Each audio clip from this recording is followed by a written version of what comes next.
Thanks for the support as a channel member, Comrift. Season finale today, and we have an outside chance of sneaking into Europe. We've been in pretty good form. In other news, you've just got a couple of days left if you're a YouTube Premium subscriber to become a channel member for free. So if you do subscribe to YouTube Premium, check the join button down below. Should give you the option to join the channel for free. Doesn't cost you anything, but helps support the channel and is much appreciated, especially for those who've already done it. It's a big difference maker. Thank you.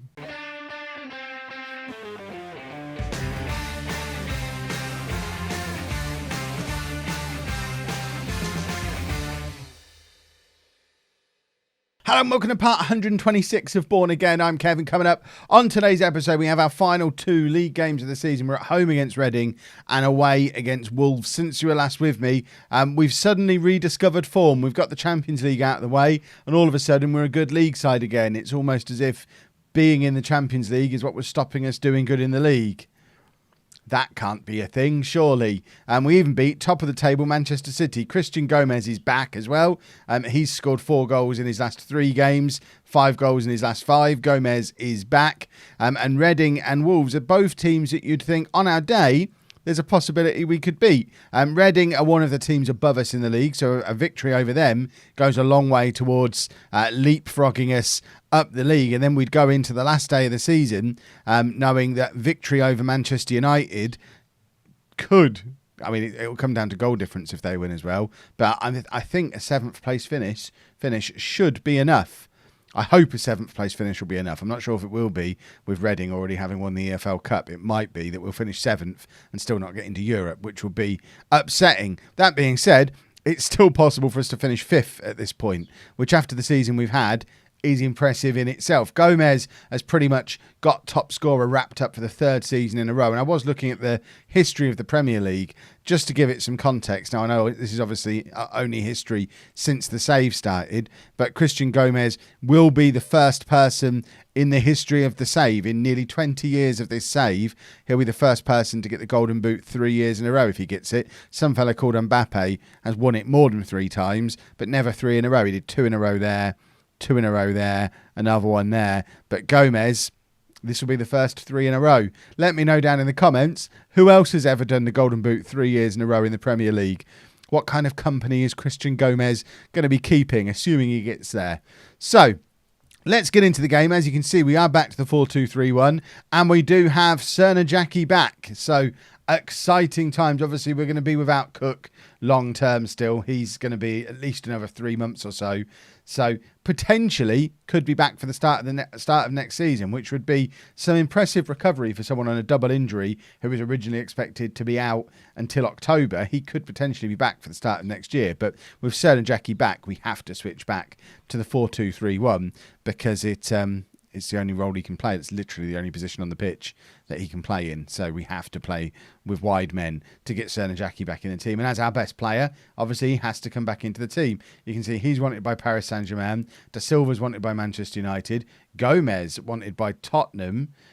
Still not the right level for a player who's got 3 golden boots. Bellico by Valencia. Cogni wanted by Wolfsburg and Hoffenheim. So it is important that we find a way into Europe. If we can get into the Europa League, I think we can keep these players. If we don't, I think we're going to have a battle on this summer. So we're going with Mazzinho in goal. A back 4 of Regulus, Da Silva, Diaz and Arango. Sarmiento and Mira in midfield. Ricardo, Ariel and Cerner Jackie behind Gomez up front. Let's get into the game. Let's cross our fingers. Let's hope. Let's dream. Let's believe. Let's just get into Europe again. We enjoyed our European adventure this year, and the Champions League might still be a bit beyond us at the moment. Although, you know, we got to a quarter-final. A Champions League might be a little bit beyond us, but we could... I genuinely think next year we could go and win the Europa League if we get into it. So let's try and get into it. Of course, the flip side of that, if we don't get into Europe but manage to keep this team together, I think there's a good chance we could go and win the Premier League. So there's positives to come out of everything. The one scary negative on the horizon is that whole losing best players if we don't get into Europe thing. So we'd rather not. We'd rather avoid having to go down that route. So let's just get into Europe and not worry about it. Da Silva then plays it forward, looking for Ricardo, who finds him back to Sarmiento, who releases Regulus on this left-hand side, who has the freedom to be a little bit more attacking in this system than he was in the 4-3-1-2. Enjoying being back in opposition penalty areas again. That's a wonderful challenge from Mira. Some people criticise Mira because he doesn't pick up good average ratings, and he doesn't.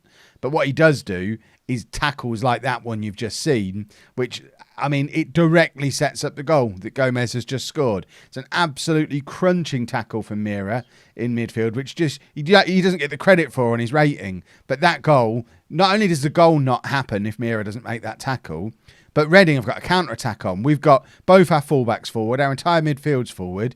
Reading were 2-on-2 if that ball breaks clear. Mira's there to make the tackle, cuts their counter-attack off at the knees, and we score from it. So I don't care about what average rating that man's had over recent years, and I know it's not been very high because he gets criticism for it sometimes in the comments. Yeah, it's not a great average rating. Who cares? Who cares? The contribution he makes to the team. It's similar to Rinamata that you like. Again, the comment section decided he was rubbish when I used him a lot in non-league to legend. Sometimes you get players who, although ratings-wise they don't look like they're contributing, the team is much better when they're a part of it, and we're definitely a better team when Mira is in our midfield. Arango now heads it forward to Cernajacki. Our first look at him since he's been back. Tries to release Gomez, but didn't quite drop the pass into the path of his big buddy. We've got to give him time to get his aim back. Reading attacking down our left-hand side. Ariel couldn't get the tackle in. Mazzinho is beaten. And this wasn't part of the script. The script for today is that we win this game comfortably and go and keep our momentum going into the final day and then into the cup final. We want to get into Europe. Come on. Blimmin' heck. Mazzinho has made better saves than that this year. We're better than this. Let's have 10 minutes of passion. It's super duper important that we win this game. If we don't win this, then any dreams of Europe are pretty much done. This is the game in hand that we have over the likes of Leicester, over Manchester United. We can kind of ignore Chelsea because they've got 2 games in hand over us. So Chelsea are going to be fine. Gomez is in here and Gomez scores and Christian Gomez is back. I cannot believe I spent so much of this season doubting him, and that's his 32nd goal of the season. There was even times this year where he wasn't getting in the team. Never for very long, but I did flirt with playing Juninho and Gervin together at various points. Gomez, he's good, isn't he? He's good. 2 goals for him today, 32 for the season. He might actually be setting his own personal best goals in a season here. Gomez charging clear again, and he skips past his man. He's won a penalty. And Gomez has got the opportunity, assuming he's given the penalty, which he should be on a hat-trick. He is. Gomez missed. I mean, there was not even any build-up. I didn't even get a chance to... I mean, that was a really poor penalty. I say all these nice things about him, and then he goes and hits a penalty that badly because he's rushing. Just calm down, Christian. Take a breath, take a minute, score the penalty. Get yourself a hat-trick. We know you're good enough to do it. We've seen you score penalties before. But importantly, as it stands, we are up into 7th place. If we can hold on here, this does put us above Manchester United because we've got the same goal difference as them, but way more goals scored. So if this is how we go into the final day, we just need to better Manchester United's score, and we guaranteed to finish above them as long as, or even equal their score or better. But then we're looking up at Leicester and thinking, if we can jump above Leicester, that guarantees Europe. So hopefully Leicester lose. If Leicester lose on the last day, we win today and on the final day, we're in Europe. I think my maths is right there. Right, we're going to bring Juninho on actually and put Ricardo in behind there. And Cernajacki is still recovering, so we're gonna ease him back into the team gently. We've got Bellico also recovering from injury, so it's good to have both of them back. We don't need to overstress either of them, because especially Cernajacki, who does now have that weakness in his leg, which is making me wonder whether or not. If we get a six-figure offer, no. If we get a 9-figure offer, for Cernajacki. If we're getting like 100 million plus offers for Cernajacki, which I think is reasonable, that's where his release clause is. Oh, Mazzinho, what is he doing there? That could be the goalkeeping mistake that cost us a place in Europe. We've got to go attacking. This is awful. Mazzinho has had such a good season that he's conceded 2 soft goals today. And that one is really poor. It's gone straight through him. Right, demand more. Oh, if we don't grab a winner here, we're not getting into Europe.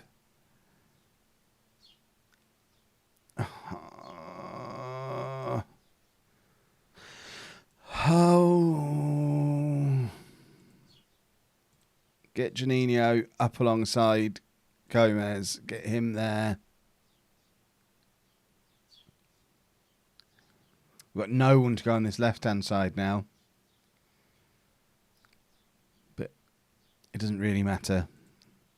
Let's get him up as a shadow striker as well. Get the 3 of them pushing up. We've got to go for it. Got to get men forward. Come on. Do something. Well, Mazzinho's mistake. Gomez's missed penalty. And Europe is looking very unlikely now. Let's just double check. Is it even still possible? So we're 9th in the Premier League going into the final day. I mean, theoretically, we could still finish as high as 5th. Who do we play on the final day? Again, we're ignoring Chelsea. So Leicester are away against Arsenal. But Arsenal, this is 11th place, mid-table Arsenal. But we could hope for an Arsenal win over Leicester. Manchester United are away against Villa. Villa are already relegated. So United are winning that game. So United are going to finish 5th. And then it's Reading. Reading are at home to Norwich, who are down in 14th. We need Reading to slip up. Because we need to leapfrog both Leicester and Reading. Which is really unlikely, I think. So no changes then for the massively important Wolves game. That's not the button I was trying to click. That's the button I'm trying to click. So everybody has now played all of their games leading up to this point. And this is what the Premier League looks like. We know a win could put us as high as 6th place if other results go our way. It's a bit of a long shot. We're away against Wolves. Wolves are down in 14th. We're going to need Leicester, Manchester United and Reading to all lose, or at least 2 of them to lose while we win. And if it's Leicester, we need to win by a couple of goals and have them lose by a couple of goals. It's going to be tough, but it's not impossible. We've gone through the back door before. This isn't our first attempt at this, so fingers crossed it comes off today. We've made no changes to the team from the last game. I think, by and large, we played quite well. It was just a couple of sloppy individual mistakes from Mazzinho and a penalty miss. If it wasn't for those, we win that game, and we're not in this pickle now. Right, recent form standings have Wolves in 8th while we're 3rd. Let's show them why. Let's show them why indeed. In yet more injury news, Zimmerman has now picked up an injury to keep him out for the next couple of months. So he's going to be missing his pre-season with an injury. So just wingers. Wingers. We haven't had any luck with wingers this season at all. And I think, bearing in mind this severe injury... but if you consider 2 things, consider it's our first time in Europe and it was the Champions League and we had a pretty deep run in it and we collected all the injuries that we did over the course of the season. I think this has actually been not a terrible season. It's just, on paper, if you take the Premier League finish in isolation compared to last year, it doesn't look great, especially when we spent a lot of money in the summer. But I think it's... I still think we've made progress in the right direction this year, and I think we'll come back bigger and better and stronger next year. Even if we have to sell a few players, I think we'll end up okay. I thought we'd given away a penalty there, but in actual fact, it was just a weirdly abrupt end to a highlight. Wolves have lost 2 players to injuries now. We're obviously kicking lumps out of them. On the flip side of that, we've got an FA Cup final in a week. We don't want any lumps kicking out of us. Leicester have gone ahead against Arsenal, which is making things look much more difficult. I don't know what's going on in the other 2 games. I mean, if we go ahead here, we do leapfrog Man United, Stoke and Reading, but it's Wolves who are in the attack. Again, we do get the tackle in though, and Cernajacki plays it forward another not really attempt at anything from Serna Jackie. We saw that in the last game. His aim is a bit off with his long passing, and we haven't seen him do any of his direct surging runs yet, which he has lost some physical attributes with his double injury that is going to, I hope, is just going to take a little while to get back. And it's not that's him done now at 22. Right, assertively, we've been the better team. Keep doing what you're doing. We'll be fine. We need Serna Jackie to prove that he's back in this second half. If we can just have one of his direct, pacey, just charging through lovely runs that he does, or a free kick onto Da Silva's head here would work. Oh, Gomez is there, and it's just over. As it stands, we're still down in 10th place. Reading have now gone ahead in their game, but in fact, no, we wouldn't catch Reading. As it stands now, even if we go ahead, we only go up to 8th. We need results to go our way. Leicester and Reading being ahead doesn't help us. Doesn't help us. Hurts us, is what I'm trying to say. My assistant manager thinks the best player to bring on for Gomez in these circumstances is Cogney. We're going to bring Juninho on. We're going to ignore that nonsense. And we'll bring Bellico on to play on this left-hand side. You know what? We'll leave him as an inside forward over there as well, even though he's mainly left-footed, I think. I know Serna Jackie only has a left foot. Bellico, I think, is a little bit more able to cut inside and use his right a little bit. And we need inside forwards. Inside forwards are the route to goal. Ariel's going to come off for Robinson, potentially. And we say this every summer. Potentially a last game for Robinson. We'll still try and sign him permanently because he's homegrown. If we can get him cheap enough, we'll try and loan him again because he's homegrown. But Tottenham might actually want to keep him. Juninho with the opportunity, it falls to Bellico, Sarmiento, Robinson. Just somebody get a hold of it and stick it in the back of the net. Put a little bit of pressure on these other teams. Manchester United are ahead in their game as well now. It really doesn't matter at this point if we score or not. Even if we score, we're only going to go as high as 8th. Not even that, 9th. We got one spot if we score. What's the point? The last day's gone about as badly as it could. Regulus tries to play Juninho in, can't get in behind. I'm looking at that thinking, if we win these 2 games, what difference does it make? We'd have 4 more points. We'd finish 7th. So we'd be above Manchester United if we'd have won both of these last 2 games. I don't even know if that's enough to get into Europe. I know it's got the line below 7th, but I don't know if that takes into account that Reading have taken one of the Europa League spots already and they're down in 8th. I'm going to say I expect you all in training tomorrow because that was rubbish, and we've got the cup final coming up tomorrow. So we need teams to not be useless. Did Manchester United make it into Europe? That's going to be a question. I was expecting a lot more than 25 million quid for that, by the way. I thought we'd be back into the black. I thought we got like 50 million. At one stage, it looked like qualifying for the UEFA Champions League, so we shouldn't get too carried away. No, we didn't. No, we didn't. At no point this season did we look like doing that. Let me just fact check. After 3 games, we were up there. By the time we got into September, it was pretty clear we were going to have a mid-table season. What a load of nonsense. Right, did Manchester United get into the Europa League? They didn't. So that makes me feel a little bit better, knowing it wouldn't have mattered anyway. Even if we'd have won both of our games, we still wouldn't have got there. Gomez finishing on 24 goals. Did he? He set himself a new record. All that criticism earlier in the year, not only has he set himself a new record, he's equalled the Premier League record for the save, which has previously only been done by Lautaro Martinez and Kylian Mbappe. That's the company Gomez is keeping. Probably need to stop criticising that boy, don't I? Right, we will be back tomorrow for the FA Cup final, so hopefully you'll come and join us for that as we try and win some silverware for the season. I don't think there's European football attached to it because I think there's a problem with the database. That being said, until we try it, we don't know for sure, so we might still squeeze into the Europa League that way. But if you have enjoyed this video, please make sure you leave a nice big thumbs up on there for me. Subscribe to the channel for daily Football Manager videos, and thank you very much for watching.